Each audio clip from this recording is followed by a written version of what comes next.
I realized that the disappointment and the hardships were going to happen to lead to the better, more exciting. At 79, Diane Keaton finally broke her silence. Her silence and what she revealed shook Hollywood to its core. For years, even decades, the world watched her move through life like a figure of both light and mystery, always radiant, always clever, always holding something just out of reach. The actress who had once lit up the screen with her unapologetic eccentricity and fearless spirit had never fully let the public into her personal world. Sure, there were whispers, rumors about flings, about co-stars, about brief romances that flickered and died, but none of it ever stuck, because none of it ever truly seemed to touch her in the way that great love does. But now, after years of coy smiles and shrugged-off questions, she opened up about the one man who truly held her heart and never stayed. This wasn't tabloid fodder or a carefully timed reveal to promote a memoir or film. This was a moment of vulnerability, an unguarded truth from a woman who had built a life on her own terms.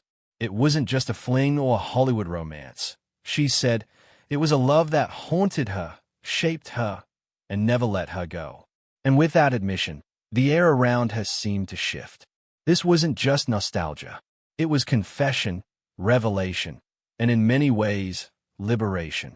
She spoke of a love that had no neat ending, no wedding, no public photograph to trace its timeline, but rather one that lived in silences, in memories, in a single look exchanged across a crowded room. A love that never stopped vibrating inside her chest, even as the years passed, even as her career soared and her life filled with accolades and laughter and solitude. In a world where stars are measured by their ability to shine brightly in the public eye, Diane Keaton had always been different, an enigma wrapped in linen and humor.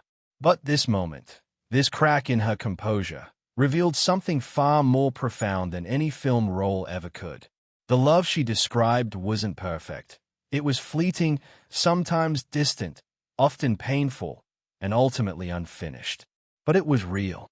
It had defined her private landscape, dictated how she approached relationships, how she viewed intimacy, even how she protected herself from future hurt. She didn't name him at first, though the world buzzed with speculation, digging through old interviews and photographs for clues.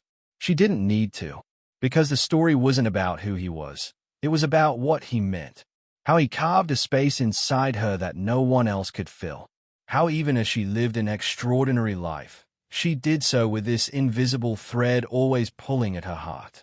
It's a rare thing to hear such raw truth in an industry built on illusion, and yet here she was, unfiltered, untethered, and brave enough to say, yes, there was someone, and he never stayed, but the love did. It stayed in the quiet moments, in the unanswered letters, in the parts of her that never stopped waiting. And maybe now, after all this time, after all the noise and glamour and distance, she was ready to let it go.